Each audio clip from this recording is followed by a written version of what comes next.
بسم اللہ الرحمن الرحیم، السلام علیکم۔ ڈاکٹر منور حسین آپ کے پیش خدمت ہے اور آپ دیکھ رہے ہیں پاکستان اور دنیا۔ ہمیشہ کی طرح ڈاکٹر قمر چیمہ آج ہمارے ساتھ کو ہوسٹ ہیں اور تین بڑے امپورٹنٹ ٹاپکس ہیں جن کو آج ہم زیر بحث لائیں گے۔ پہلا، حماس اسرائیل سیز فائر، اس کی وجوہات کیا ہے، اس پہ ہم سیر حاصل گفتگو کریں گے، اور اس کے ساتھ عرب اور OIC ڈیلیگیشن، ان کی ڈپلومیسی جاری ہے اور بڑی ایگریسو پرو ایکٹیو ڈپلومیسی ہے۔ وہ کس قسم کی سگنلنگ دے رہی ہے international politics and especially regional politics کے اندر، اس کو ڈسکس کر لیں گے۔ انڈین ڈیتھ اسکواڈ دنیا میں آشکار ہوا ہے اور انٹرنیشنل میڈیا نے، اسپیشلی انٹرسیپٹ نے اور فائنینشیل ٹائمز نے اس کو آشکار کیا ہے۔ اس کے کیا مطلب ہے انٹرنیشنل پالیٹکس کے اندر؟ کیا ریجنل جو اسٹیبلٹی ہے اس کو یہ ڈسٹرب کرنے جا رہی ہے؟ انٹرنیشنل نارم بیس انٹرنیشنل آرڈر کا فیوچر اس حوالے سے کیا ہوگا؟ یہ وہ ٹاپکس ہیں جن کو ہم تفصیلاً آج ڈسکس کریں گے۔ لیکن سب سے پہلے ناظرین، اسرائیل اور امریکہ کے سیز فائر کے اوپر ہم بات کریں گے۔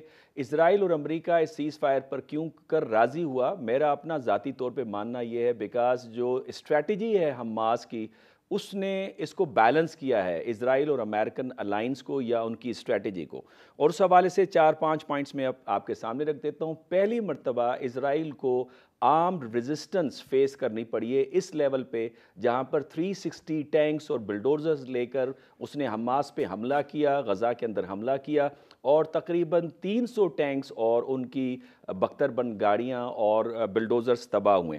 اس کے علاوہ تقریباً ہیوی کیجولیٹی کی رپورٹس آ رہی ہیں، جس میں جنرل ڈگلس نے بھی اس کا حوالہ دیا، اور خود اسرائیلی گورکن نے بتایا تقریباً 48-50 قبریں روزانہ ان کے سپاہیوں کی کھودنی پڑ رہی ہیں۔ دوسری طرف حزب اللہ اور حوثی کارروائیاں جو ہے انہوں نے مجبور کیا اسرائیل اور امریکہ کو کہ یہ وار جو ہے کہیں ایسکیلیشن کی طرف نہ چلی جائے، اور وہ دونوں کو منظور نہیں ہے اور نہ وہ اس حوالے سے افورڈ کر سکتے ہیں۔ کہا یہ جا رہا ہے تقریباً $60 بلین سے زیادہ اس وقت تک اسرائیل کو اس حوالے سے نقصان ہو چکا ہے۔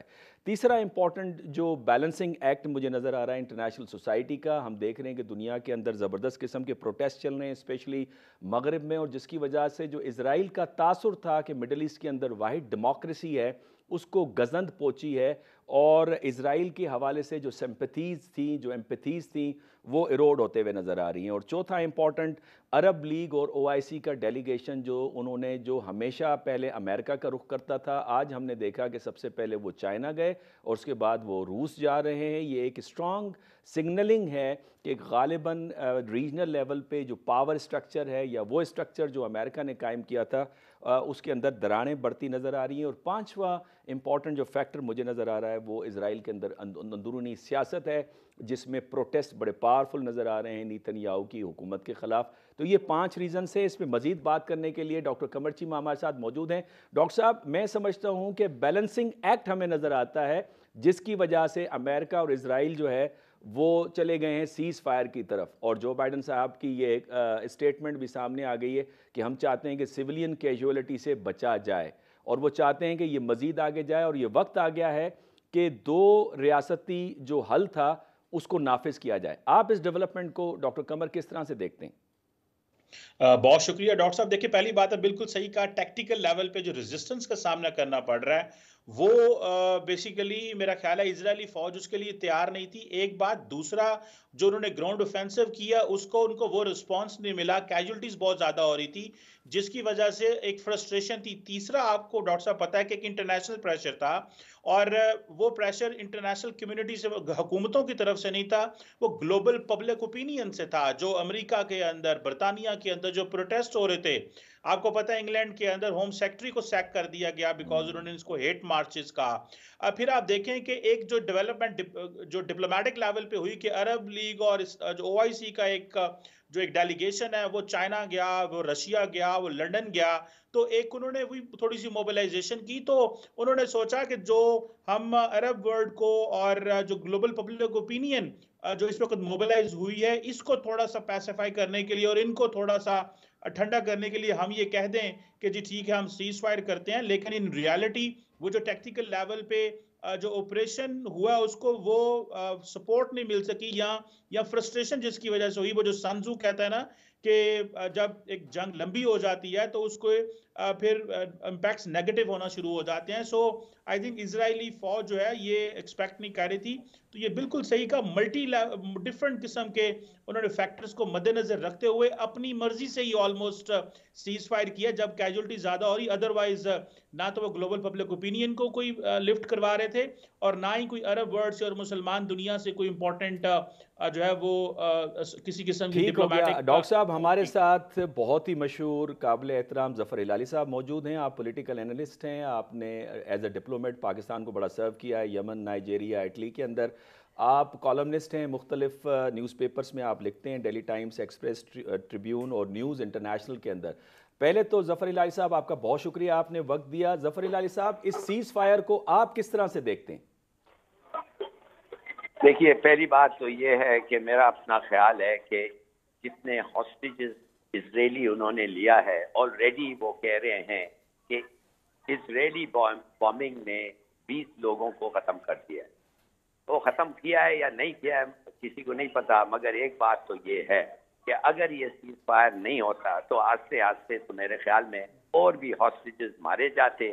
اور اسرائیل میں جو شور مچا ہے ہاسٹیجز کے بارے میں وہ یہ پھر بتاتا کہ نیتن یاہو جو ہے جو نہایت انپاپولر ہو گیا ہے, جو اتنا انپاپولر ہو گیا ہے کہ اس وقت اگر الیکشن ہو تو میرے خیال میں اس کی پٹائی ہو.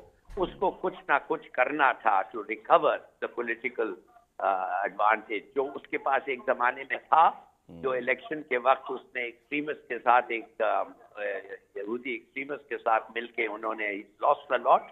مگر اب کمپٹنسی کا بھی مسئلہ آ گیا. دیکھیے یہ پورا جو ہوا ہے اسرائیل شک, ان کو تو کہا گیا تھا کہ ہماری فوج کسی کو نہیں چھوڑے گی اندر, ہمارا اتنا اچھا انٹیلیجنس ہے کہ وی نو ایوری تھنگ. اور اب لگ رہا ہے کہ حالانکہ اس کے پاس انٹیلیجنس تھا اس نے کچھ نہیں کیا. اتنے لوگ مارے گئے, اتنے لوگ ہاسٹیجز ہیں, اور وہ ہاسٹیجز کے رشتے دار جو ہیں نا چھوٹا کنٹری وہ کافی ان کا انفلوئنس ہے. تو میرا اپنا خیال یہ ہے کہ Nitin Yahoo was under huge pressure. دوسری بات, نہیں تو وہ نہیں کرتا with in Israel and with in his hold on power. دوسری بات ہے امریکہ, یورپ, یہ وہ آپ دیکھ رہے ہیں میسو ڈیمونسٹریشنز آ رہے ہیں گورنمنٹ کے خلاف, ان کی پوزیشنز, اور وہ سب چیخ رہے ہیں اور کہہ رہے ہیں کہ کچھ تھوڑا سا یہ بتاؤ. مگر you see what does it do? Cease fire کا مطلب یہ ہے کہ ہاسٹیجز واپس آئیں گے, مگر جنگ تو نہیں ختم ہوا, اٹس اے ٹروس. اس کے بعد وہ پھر جائیں گے. ان کا پورا I mean we know the entire purpose. Netanyahu پیدا ہوا تھا ٹو امپلیمنٹ گریٹر اسرائیل. ختم کرو غزہ کو, ختم ویسٹ بینک, اپنے سیٹلرز کو لاؤ. تو یہ پروجیکٹ جو ہے I don't think you given it up. اور اگر ٹیکٹیکل ڈیلیز اگر ہو رہے ہیں it is only tactical. I don't think his strategic oversight has changed. بالکل آپ نے ظفر ہلالی صاحب صحیح فرمایا. اس حوالے سے جنرل پیٹرس بھی کہتے ہیں کہ یہ ہفتوں کی جنگ نہیں ہے, یہ مہینوں کی جنگ ہے. تو آپ نے بالکل صحیح فرمایا کہ یہ ٹیکٹیکل اسٹریٹجی ہمیں نظر آ رہی ہے اور مکمل سیز فائر کی طرف نہیں جا رہے. ناظرین یہاں پہ ایک چھوٹی سی بریک لیتے ہیں. جب بریک سے ہم واپس آئیں گے تو ایمبیسڈر نائلہ چوہان کسی تعارف کے محتاج نہیں ہمارے ساتھ ہیں. ان سے ہم پوچھیں گے کہ یہ جو ٹیمپریری سیز فائر ہے اس کا اثر خود یونائٹڈ نیشن کے اوپر اور انٹرنیشنل نارم بیس انٹرنیشنل آرڈر پہ ہمیں کیا نظر آتا ہے. لیتے ہیں یہاں پہ چھوٹی سی بریک.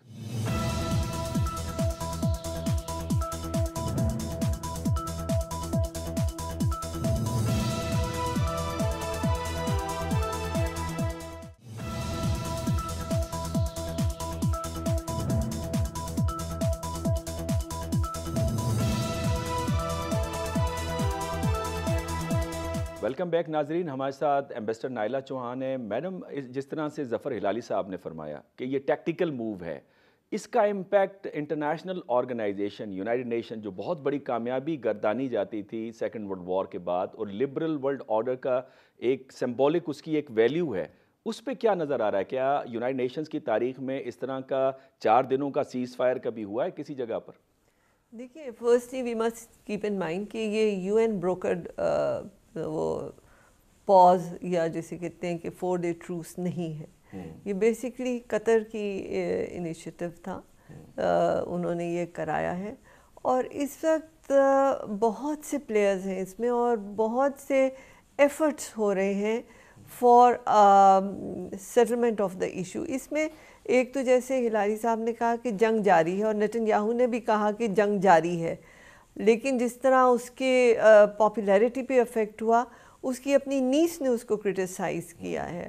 اس کے جتنے ہاسٹیجز کی فیملیز تھیں وہ ان کے آگے سامنے آ گئیں کہ آپ نے جنگ کو ہمارے خون کے رشتوں پہ ترجیح دی ہے, جو کہ اس کے لیے بڑا ایک نیگیٹو ریپرکشن ہوئی.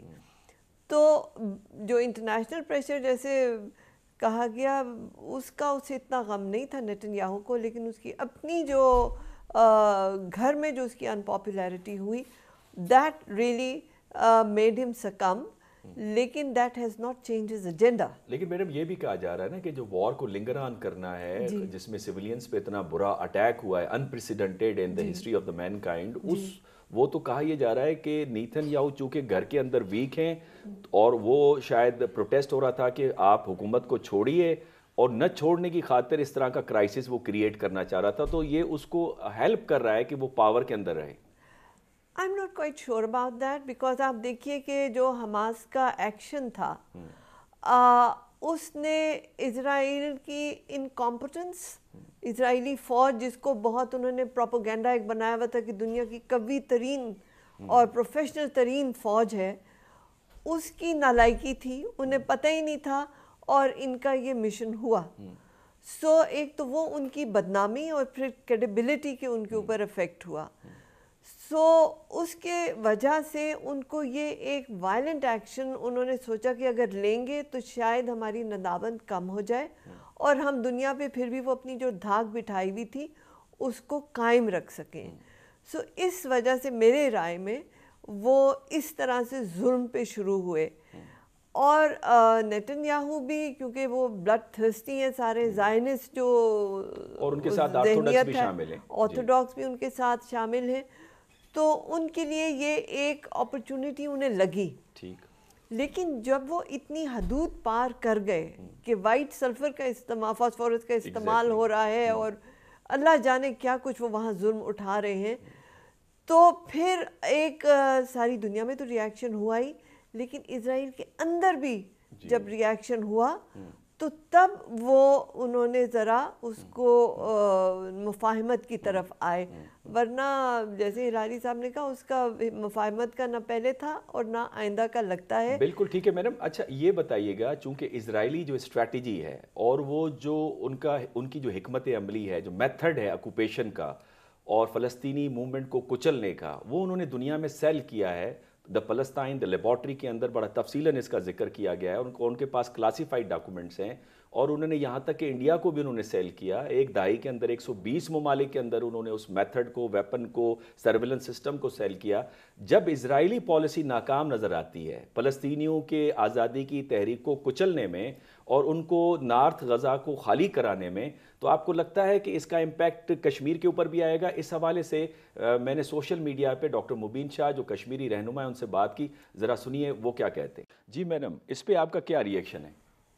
دیکھیے میں ان سے متفق ہوں کہ وہ ماڈل اسی کو اپلائی کر رہے ہیں, لیکن میں اس سے متفق نہیں ہوں کہ اسرائیل کی جو ناکامی ہے وہ حکومت ہندوستان کو بھی کوشن کرے گی. ایسی بات نہیں ہے.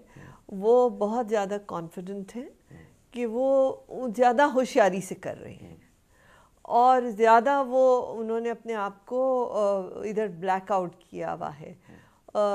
اسرائیل آلدو وہ بھی بلیک آؤٹ کر رہا ہے, لیکن پھر بھی باتیں باہر آئی ہیں جس کی وجہ سے ساری دنیا میں جو ہے وہ ہلچل ہوئی ہے. انڈیا نے اس کو اس طرح سے کور کیا ہوا ہے کہ ابھی تک اس طرح کا ریاکشن کشمیریوں کے حق میں نہیں آیا جو کہ فلسطینیوں کے حق میں آیا ہے.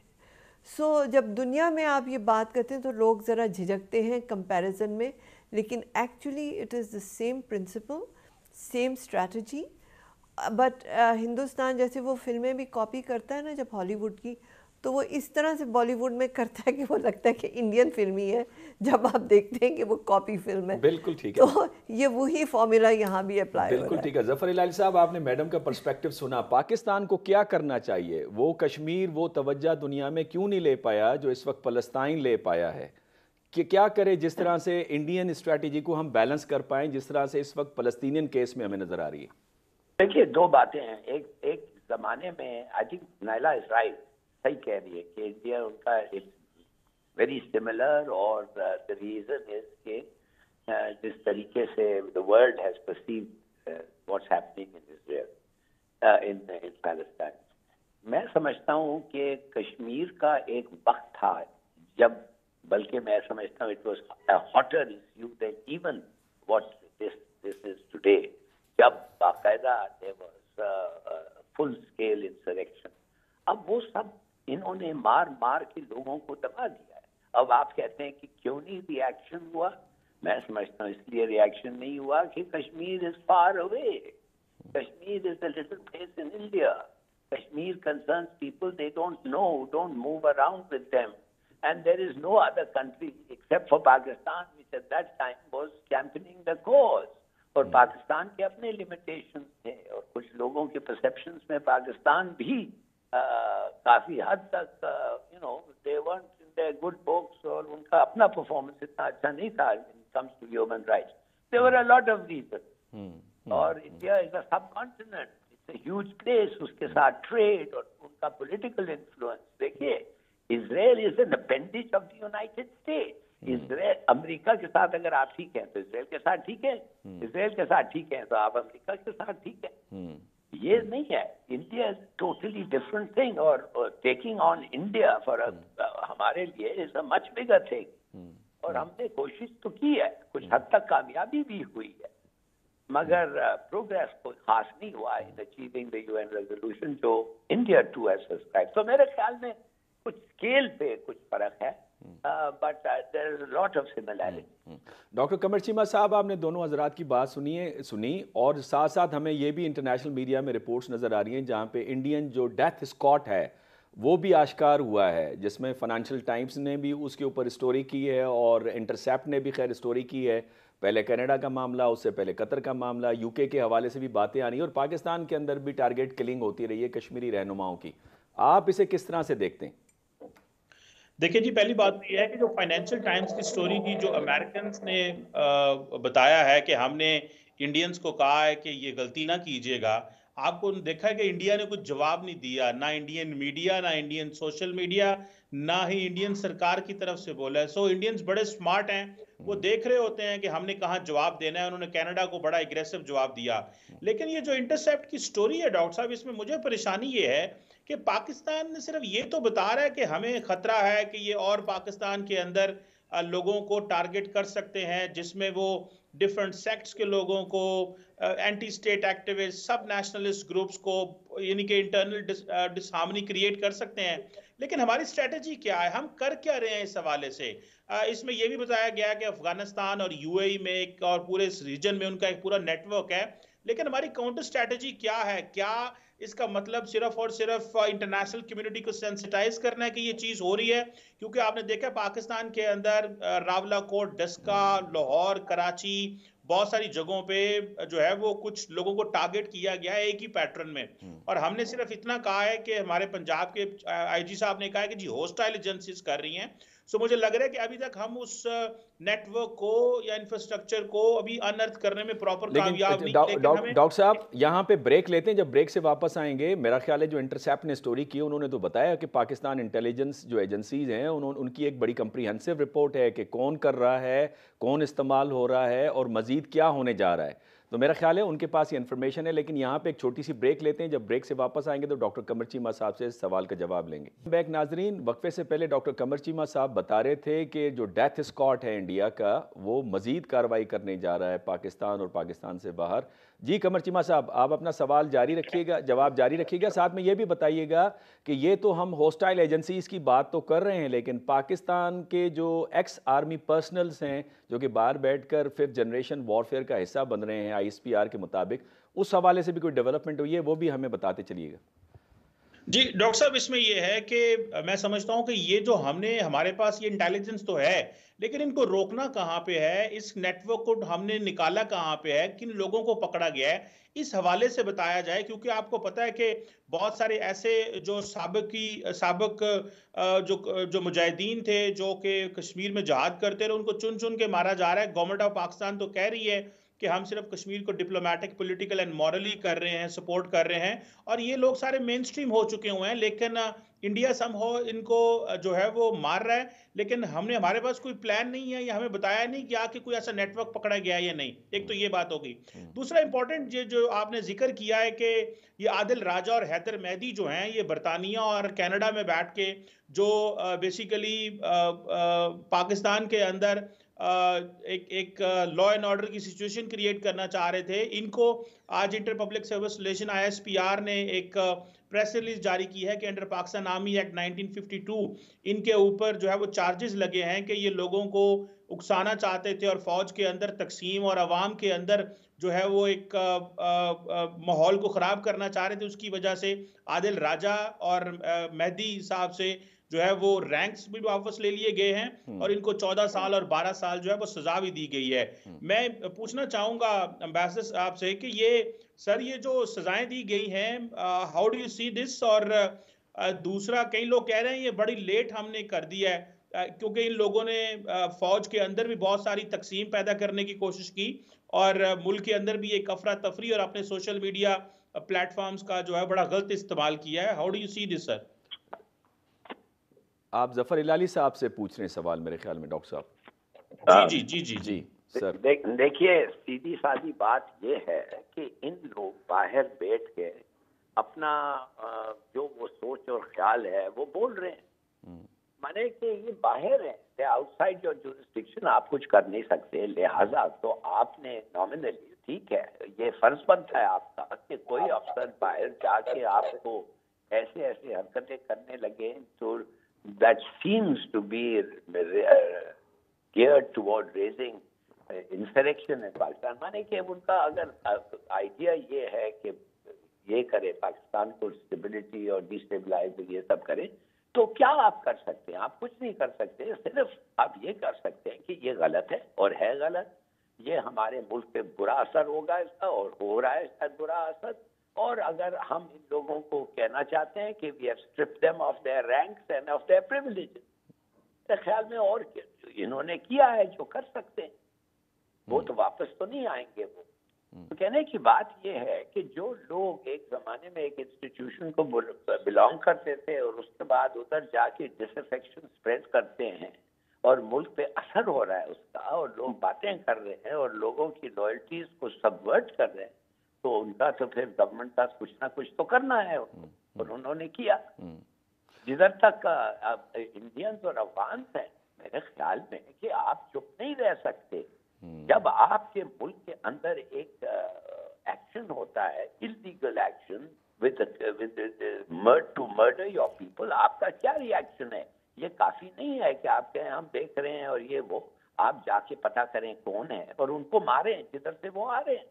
جیسے میرے خیال میں آرمی چیف نے کہا ہے کہ یہ جو طالبان TTP جو لوگ آ رہے ہیں، ہم گھس کے ان کو ماریں گے، اور مارنا چاہیے. دیکھیے کب تک آپ کہیں گے؟ ہر روز ایک ایکشن ہو رہا ہے، ایک آدمی، دو آدمی، کبھی 7، ایک دفعہ 14. یہ کب تک چلے گا؟ آپ ان کو تھوڑا سا کریں نا، بتائیں کہ your reach is as long as their reach.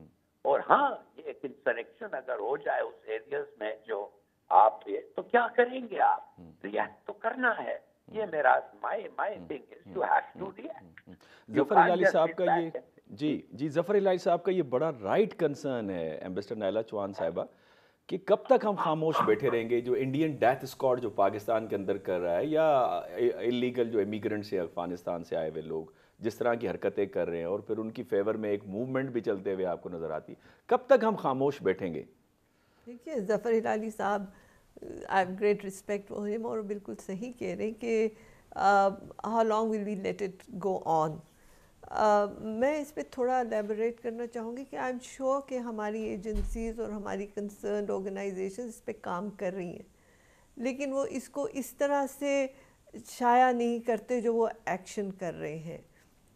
اب یہ دو انڈیویجولز جو مہدی صاحب اور راجہ صاحب کی آپ نے بات کی، وہ ملک سے باہر ہیں، اور عموماً ایسے ایلیمنٹس جو ہیں وہ باہر سے ہی یہ کام کرتے ہیں، کیونکہ ادھر ان کو پروٹیکشن ہوتی ہے ٹو ڈو وٹ دے، کیونکہ وہ جس ملک میں ہوتے ہیں اس کا بھی ایک ایجنڈا ہوتا ہے آپ کے ملک کے خلاف، تو ان کو وہ کور ہوتا ہے جس کے اندر وہ یہ ایکٹیویٹیز کرتے ہیں، اور آپ ان کو اپنی ٹیریٹوریل جورسڈکشن سے باہر جا کے پکڑ نہیں سکتے۔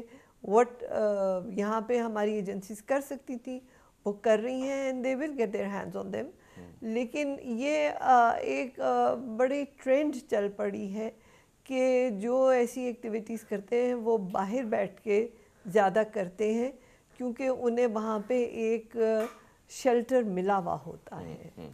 جی قمر چیمہ صاحب، آپ اگر مزید سوال کرنا چاہیں۔ نہیں بالکل یہی بڑی دونوں نے اچھا بحث، دونوں صاحبان نے، میڈم نے بھی اور سر نے بھی اچھے ایکسپلین کیا ہے کہ ہم بہت ساری ہماری ایجنسیز کر بھی رہی ہوتی ہیں، رسپانس دے رہی ہوتے ہیں، لیکن ہم شاید اس کو پبلکلی ہائی لائٹ نہیں کرنا چاہ رہے ہوتے اس وقت، کیونکہ کچھ چیزیں آن گوئنگ ہوتی ہیں، تو اگر ہم اپنی انفارمیشن دے دیں تو وہ جو دہشت گرد ہوتے ہیں یا نیٹ ورکس ہوتے ہیں وہ اس سے پہلے اپنی اسٹریٹجیز یا طریقہ کار بدل لیتے ہیں۔ نہیں لیکن ڈاکٹر صاحب لیکن ہم دنیا میں ایکسپوز کیوں نہیں کرتے انڈین اس اسٹریٹجی کو؟ اب تو دنیا مان رہی ہے کہ ان کا ڈیتھ اسکاٹ ہے۔ ہم انڈینز جس طرح سے پاکستان کے خلاف راگ الاپتے رہے ماضی کے اندر، ٹیررزم، تو اب تو ہمارے پاس چانس ہے کہ ہم ان کو ایکسپوز کریں دنیا میں۔ دیکھیں ڈاکٹر صاحب، اس میں انٹرنلی ایک بات کروں گا، ہمارے یہاں پہ جو ڈفرنٹ سٹیک ہولڈرز ہیں ان کی یہ پالیسی میں ایک ڈفرنٹ تناؤ رہتا ہے۔ ہمارا میڈیا بھی جب تک اس کو کہا نہ جائے، پبلک اور سیاستدان، یہ دیکھیں انڈیا کے اندر جب یہ کینیڈا والا مسئلہ ہوا تو سارا انڈیا اکٹھا ہو گیا اور انہوں نے کینیڈا کو جواب دیا، اور سارے لوگ جو ہے وہ پیچھے ہٹ گئے، بلکہ کوئی ملک کچھ بھی نہ کہہ سکا، اور بھی بڑے سارے فیکٹر تھے۔ جب ہمیں اس طرح کا مسئلہ درپیش آتا ہے تو پاکستان کے اندر کچھ سلیکٹیو گروپ تھوڑی دیر کے لیے بولتے ہیں اور پھر خاموش ہو جاتے ہیں اور سمجھتے ہیں یہ بس فوج کا مسئلہ اور فوج ہی جانے اور ہم کہاں پہ کیوں اس میں آئیں۔ سو میرا خیال ہے کہ اس کو ایک سوسائٹی لیول پہ، اسٹیٹ لیول پہ، میڈیا لیول پہ، ہر طرح پہ جو ہے وہ اکیڈیمیا میں بھی اس کو ہائی لائٹ کیا جائے، اور ایک پراپر جو سوسائٹی اور اسٹیٹ کا رسپانس اگر اکٹھا آتا ہے۔ اور دوسرا یہ کہ ہمارے بہت سارا جو میڈیا ہے وہ اتنے فورن پالیسی ایشوز کے اوپر کوئی شوز بھی اتنے نہیں کرتے، ہم تو چلو کر رہے ہیں، لیکن اس کی وجہ سے پھر وہ جو اوپینین بلڈنگ پراپر نہیں ہو پا رہی۔ پاکستان کی طرف سے وہ جو ایک بیان جاتا ہے وہ ادارے تو کر رہے ہوتے ہیں، لیکن وہ جو ایک کنسرٹڈ کوہیسو اور یونٹی کے ساتھ پیغام جانا چاہتا ہے کہ یہ واقعی ایک پوری اسٹیٹ کا مسئلہ ہے اور سارا ملک اس پہ بول رہا ہے، اور ایک پبلک اوپینین آپ جنریٹ کریں پراپر میکسیمم لیول پہ، میرا خیال ہے اس کی تھوڑی سی کمی ہے۔ باقی جو یہ کینیڈا اور امریکہ میں ہوا ہے، میرا خیال ہے انڈینز کافی زیادہ ایکسپوز ہو چکے ہیں۔ میں نے جیسے پہلے بتایا جب امریکہ نے فائنینشل ٹائمز کے ذریعے وہ سٹوری بریک کروائی ہے تو انڈینز بالکل سائلنٹ ہے، بولے تک نہیں، جواب تک نہیں دیا انہوں نے۔ ٹھیک ہے ڈاکٹر صاحب، آپ کا پوائنٹ آف ویو آ گیا۔ ظفر ہلالی صاحب، سچ ٹیلی ویژن کا جو نیٹ ورک ہے، میرا خیال یہ پہلا نیٹ ورک ہے جو انٹرنیشنل افیئرس پہ ایک باقاعدہ پروگرام چلا رہی ہے۔ آپ کو لگتا ہے کہ ہماری میڈیا کو انٹرنیشنل افیئرس پہ بات کرنی چاہیے تاکہ کم از کم پاکستانیوں کو کیا خطے کے اندر اور بین الاقوامی سطح پر کیا ہو رہا ہے انہیں معلوم ہونا چاہیے، بجائے یہ کہ صرف اپنے انٹرنل پرابلمز کو صرف ڈسکس کرتے رہیں اور اس پہ ففتھ جنریشن وارفیئر کا حصہ بنتے رہیں؟ جی ہاں، یہ بڑا اچھا سوال ہے آپ کا، اور ایبسولوٹلی رائٹ کہ ہمارے لوگ جو ہیں وہ زیادہ پرواہ نہیں کرتے ہیں کہ باہر اس کے بارے میں کیا کہہ رہے ہیں، بس وہ اندرونی معاملے پہ کنسنٹریٹ کرتے ہیں۔ بالکل صحیح کہا آپ نے۔ دیکھیے بات سیدھی سی یہ ہے کہ ان لوگ جو آپ کے ملک کے خلاف باہر سے براڈ کاسٹ کر کے بتاتے ہیں اور کہتے ہیں، اس کا امپیکٹ کیا ہو رہا ہے؟ اگر آپ سمجھتے ہیں کہ اس کا امپیکٹ بہت ہے اور یا آپ سمجھتے ہیں کہ دس از رانگ، تو آپ نے کیا کر سکتے ہیں؟ ایک تو آپ وہ گورنمنٹ کو کہہ سکتے ہیں کہ بھائی تم ایک فرینڈلی گورنمنٹ ہو، یہ تمہارے جگہ بیٹھ کے ہمارے خلاف بول رہے ہیں، مگر that doesn't work any longer. وہ کہتے ہیں جی ہم آزاد گورنمنٹ ہیں، وہ with in the laws of ہمارے ملک کام کر رہے ہیں، ہم کچھ نہیں کر سکتے۔ اچھا، تو وہ کوئی کرائم نہیں ہے اس ملک میں، حالانکہ میرے خیال میں ایکسپورٹنگ انسرکشن اور ڈسکوزنگ ڈس انفیکشن ایک ڈیولپنگ کنٹری کے لیے ڈیسٹیبلائز اگر کر سکتے ہیں تو it's a very big thing. دوسری بات یہ ہے پھر آپ وہی کرتے ہیں نا جو کر سکتے ہیں کہ بھائی ان کے کانٹیکٹس ادھر، اور دوسری بات ان کو نیوٹرلائز کریں یا چپ کریں۔ اور دوسری بات یہ ہے کہ ان کو آپ پرسنلی جو انکنوینئنس کاز کرنا چاہتے ہیں، رینک اور پریولیجز اور پینشنز اور یہ وہ آپ کر سکتے ہیں. مگر بات یہ بھی تو ایک ہے کہ وہ جو کہہ رہے ہیں اس کو ایک منٹ کے لیے سوچیں کہ how are you going to answer that. بالکل آپ نے بجا فرمایا ظفر صاحب. وقت ہمارا ختم ہو گیا. دل تو نہیں چاہتا تھا اتنی جچی تلی بات اور اتنی انسائٹ فل جو آپ کے ویوز ہیں. میں شکریہ ادا کرتا ہوں ظفر ہلالی صاحب کا، ایمبیسڈر نائلہ چوہان صاحب کا اور ڈاکٹر قمر چیمہ کا کہ آپ نے اپنے قیمتی وقت سے ہمیں وقت دیا. ناظرین اگلے ہفتے نئے ٹاپکس کے ساتھ آپ کی خدمت میں حاضر ہوں گے. اجازت دیجیے. اللہ حافظ.